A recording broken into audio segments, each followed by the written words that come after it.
Fala galera, tudo bom com vocês? Espero que sim. Aqui é o professor Thiago para mais uma aulinha de história.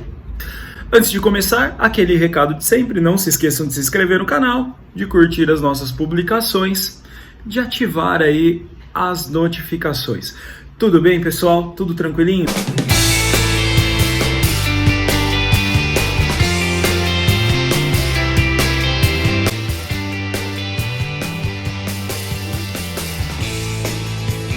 Roma, parte 3. A revanche. Não, a parte final. Nós vamos falar aqui agora sobre o que, pessoal? Vamos falar sobre a crise da República e o seu fim, e vamos falar do Império. Então vamos lá, sem mais demora, vamos matar aqui esse tema. Gente, com a expansão territorial que nós finalizamos o vídeo 2, nós tivemos um processo ali de grandes transformações na República, e a República ela não se adaptou a essas transformações, né? E nós tivemos aqui, por exemplo, um antagonismo gigantesco entre patrícios, equestres, ou homens novos, e generais. Esses três grupos, pessoal, lutavam pelo poder político, ó.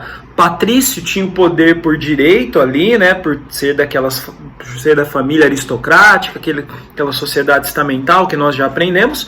Os equestres tiveram a sua ascensão econômica e buscavam maior participação política, enquanto os generais, né, se fortaleceram com as conquistas, se fortaleceram ali porque tinham um forte apoio dos seus soldados, dos legionários, que eram sustentados por essas conquistas, por esses generais. Muito bem, não é só na luta pelo poder que nós teremos ali o fim da República Romana. Esse fim também se dá na base, tá, pessoal? Há uma quantidade enorme de escravos. Esses escravos, obviamente, eles vão se revoltar. A revolta mais famosa que nós tivemos aqui no século I a.C. foi a revolta do Espartacus, que já virou filme, inclusive, né? Já virou série de TV. Espartacus liderou aí gladiadores e outros escravos contra os romanos, conseguiu uma série de vitórias, inclusive, sobre os romanos, né? Mas no final acabou ali sendo derrotado, né? Foi crucificado na Via Ápia, junto com outros milhares de escravos, tudo isso no ano de 73 a.C. Isso mostra o descontentamento desse grupo social. Os patrícios, os clientes... Aliás, desculpem, os patrícios, os equestres, os generais também vão ter que lidar com outro problema social relacionado com o plebeu. Os plebeus que estavam naquela condição agora de marginalização, perderam a terra, né? Não tinham tanto trabalho por causa da quantidade enorme de escravos. Esses plebeus vão se revoltar também, vão buscar ali direitos, e alguns grupos, alguns tribunos da plebe, por exemplo, tentarão arrancar o plebeu dessa marginalização.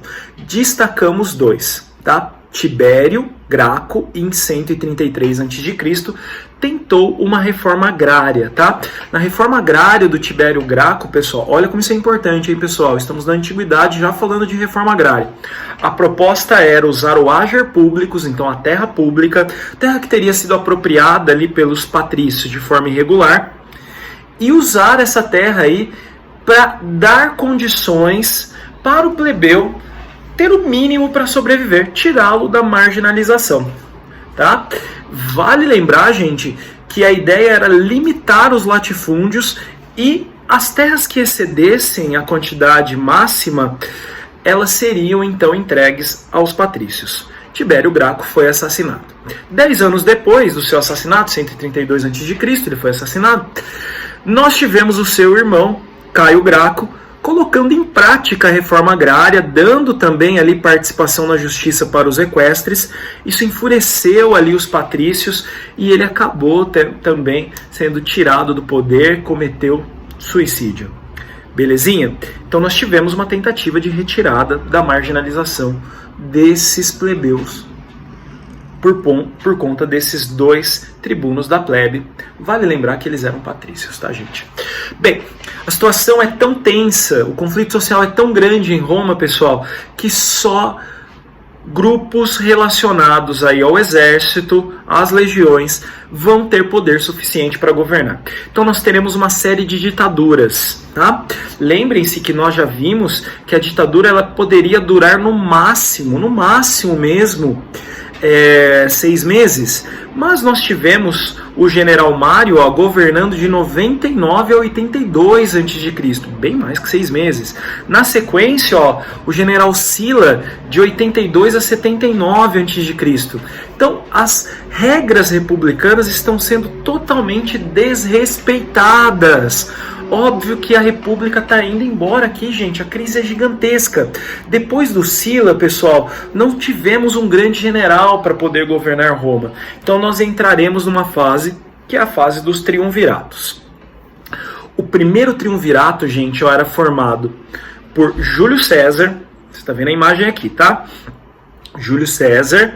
No centro nós temos o Pompeu e nós temos também o Crasso.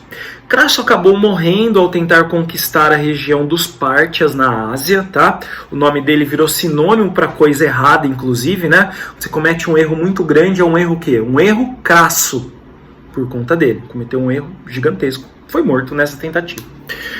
Pompeu e Júlio César vão disputar o poder. Júlio César vai ficar muito poderoso depois da conquista da Gália, né? Conquista sobre os gauleses.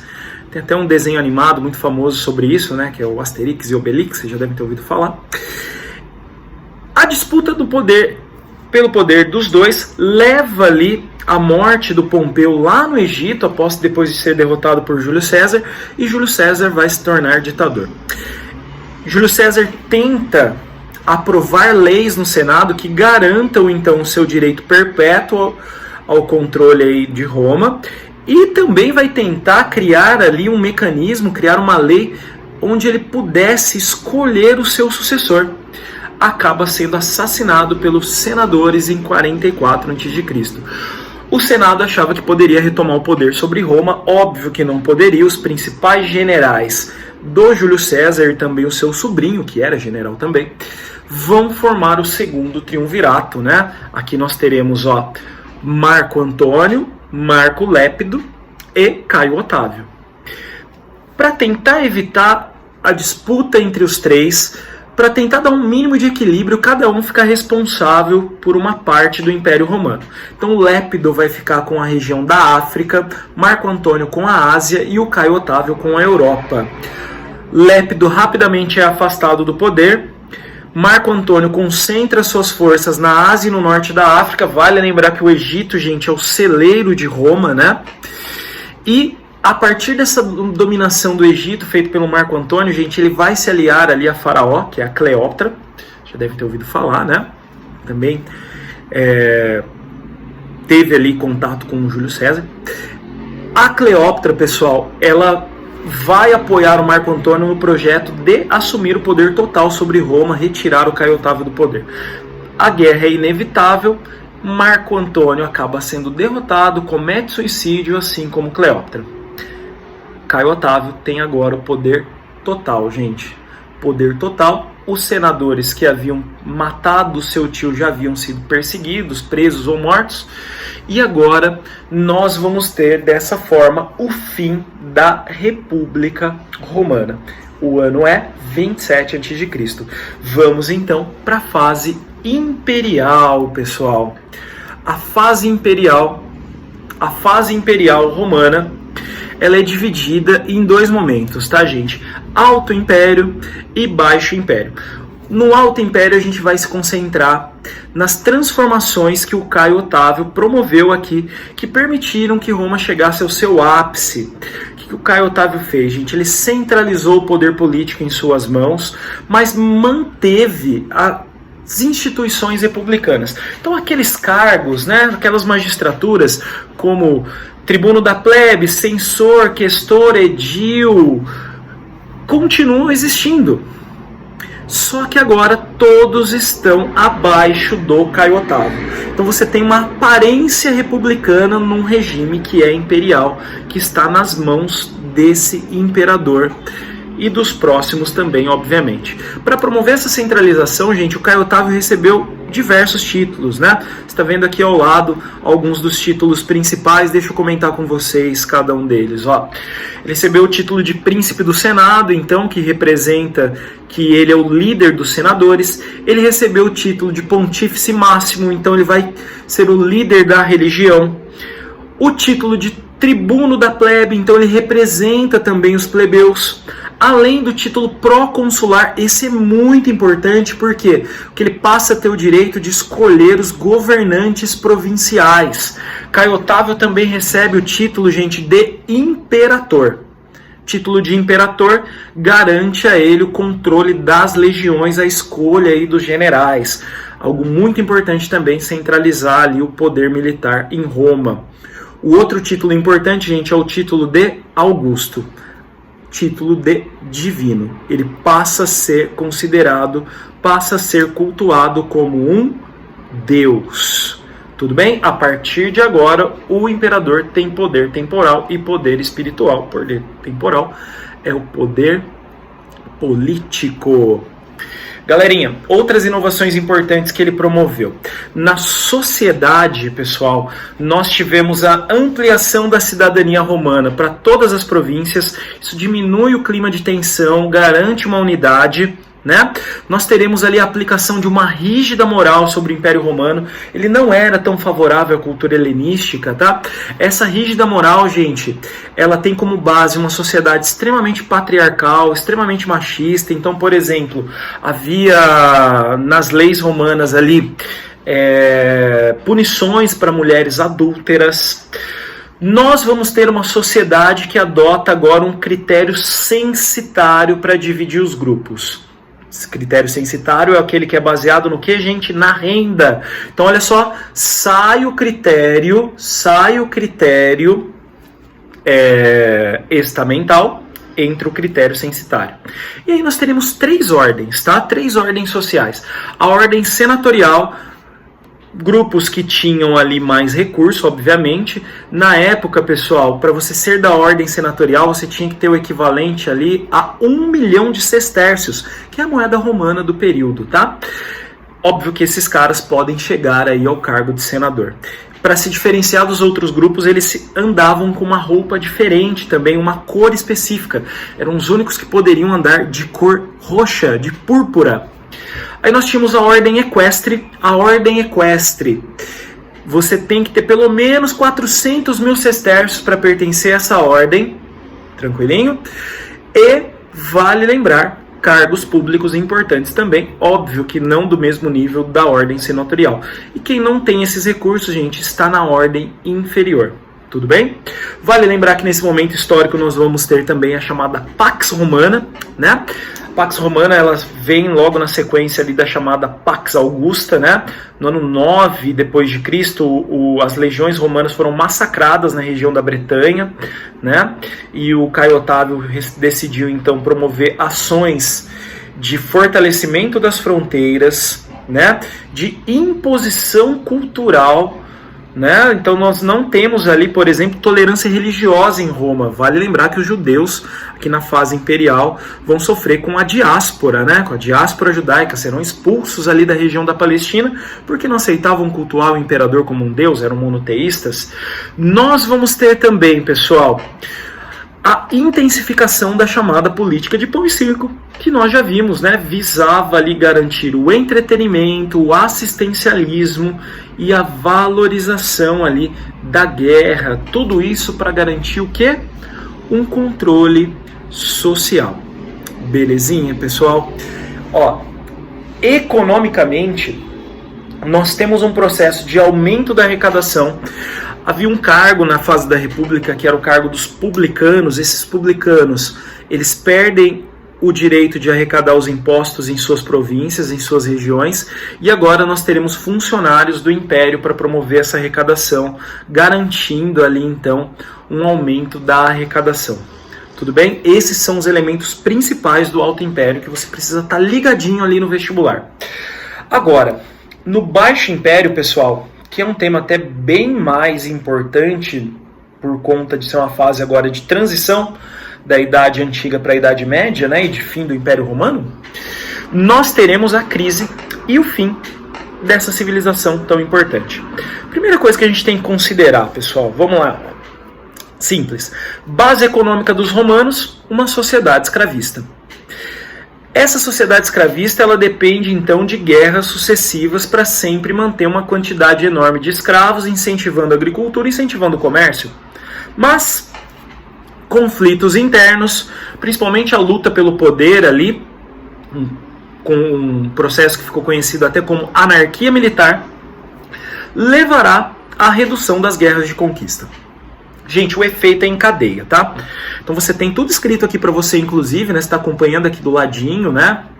Não sei se está desse lado ou desse lado, mas enfim, tá aí. Você tem que lembrar dessa reação em cadeia, você vai ver que uma coisa está relacionada à outra, tá? E isso acaba facilitando o nosso estudo. Então, por exemplo, ó, reduziu guerra de conquista, automaticamente vai reduzir o quê? Número de escravos. Reduziu o número de escravos, reduz produção agrícola.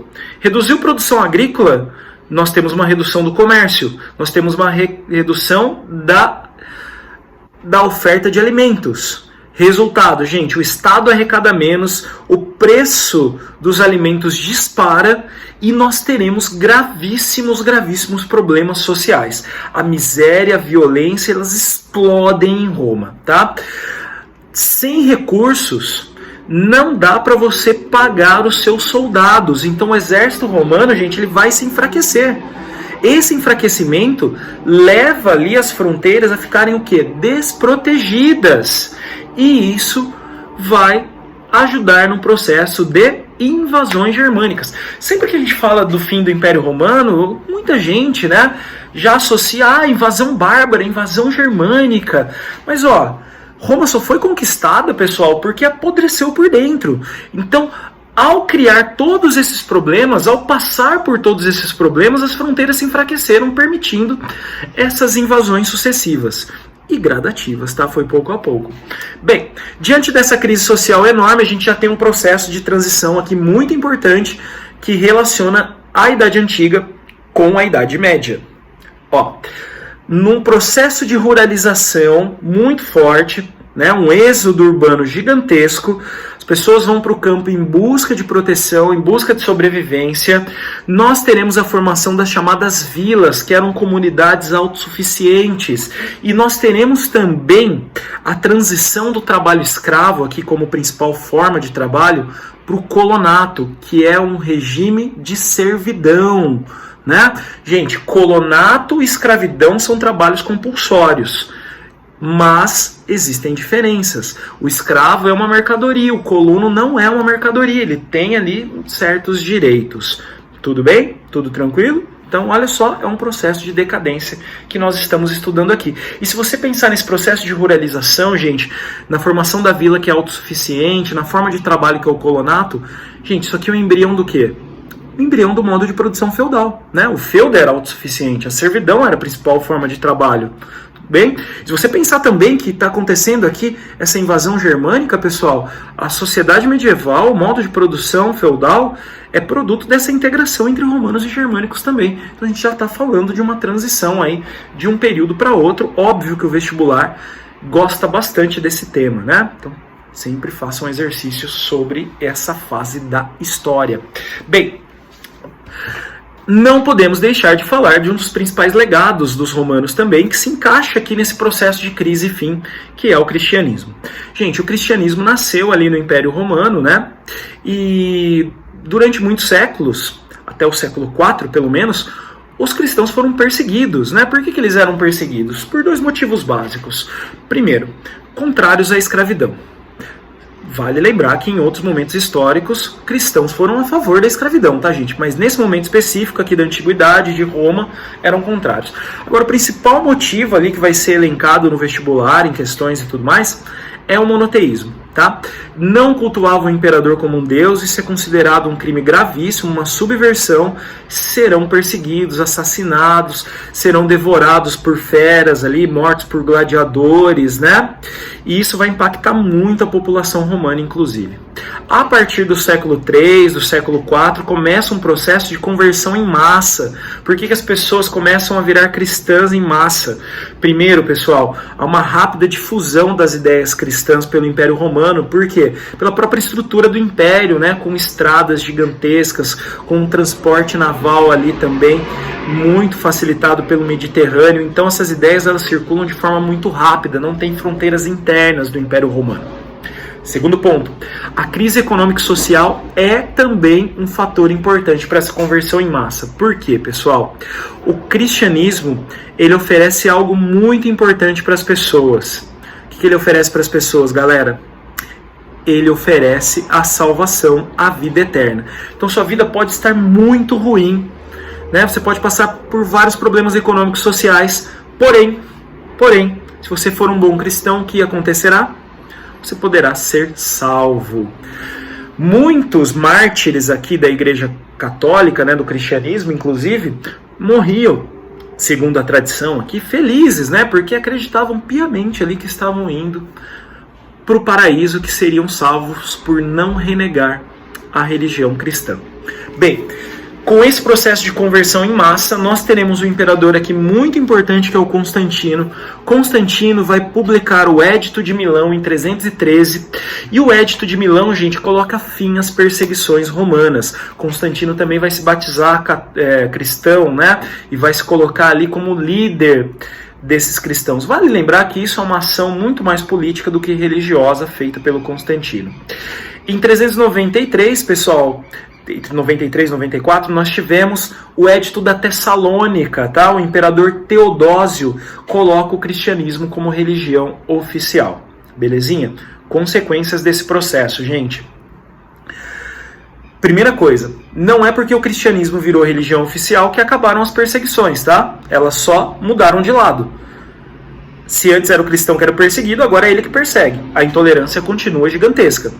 Outra coisa, há um processo de integração aqui entre romanos e germânicos. Esse processo, gente, vai levar ali à formação do feudalismo. Por exemplo, romano ali que está passando por esse processo de ruralização, vilas, colonato, que eu falei para vocês. Germânicos que têm costumes de união em tempos de guerra, como comitatus, que depois vai virar relação de suzerania e vassalagem. A gente vai estudar isso ainda, tá, gente? Fiquem bem tranquilos. Há um enfraquecimento do imperador, porque agora o imperador não é mais um deus. Não é ele que se comunica com Deus, é a igreja, né? É o bispo de Roma. E isso, obviamente, vai enfraquecê-lo politicamente e vai levá-lo a uma dependência aí da religião também. Belezinha, galera? Para terminar aqui o Império Romano, pessoal, nós tivemos um processo de tentativa de salvação aqui, né? Por exemplo, Diocleciano, que foi o imperador aí do final do século III, começo do século IV, ele coloca o colonato como uma instituição, né, proibindo aí que os colonos deixem a terra, né, base da servidão isso daí. Ele tenta dividir o império em 4 áreas administrativas, uma tetrarquia. Constantino, aquele do Édito de Milão que eu falei há pouco, ele reunifica esse império, ele tem a ideia, inclusive, de transferir a capital para um lugar mais seguro. Ele começa a construir essa cidade, que, segundo ele, se chamaria Nova Roma. Antes dela ficar pronta, ele acaba morrendo, né? E daí vai nascer uma cidade chamada Constantinopla, tema, inclusive, de uma próxima aula aí que já está por vir. Teodósio, pessoal, faz a divisão do império em 395, uma divisão que é fatal, né? Que é a divisão Império Romano do Ocidente, com a capital em Roma, que você está vendo aqui de uma cor mais amareladinha, e essa cor roxinha aqui é o Império Romano do Oriente. Império Romano do Oriente, Império Romano do Ocidente.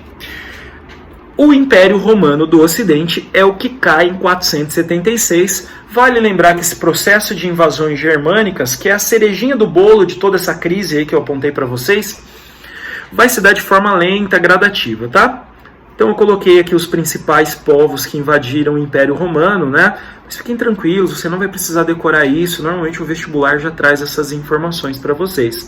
Olha só, os francos vão dominar a região da Gália, onde hoje nós temos a França. Os vândalos vão dominar o norte da África, você está vendo aqui no mapa. Os visigodos, a Península Ibérica. Os ângulos e saxões, a região da Bretanha. E os ostrogodos vão colocar fim ali ao Império Romano do Ocidente em 476 e dominarão toda a Península Itálica. Beleza, galera? Então, finalizamos esse tema tão importante que é o tema Roma Antiga. Espero que vocês tenham gostado. Qualquer dúvida, me procure. Um forte abraço para vocês.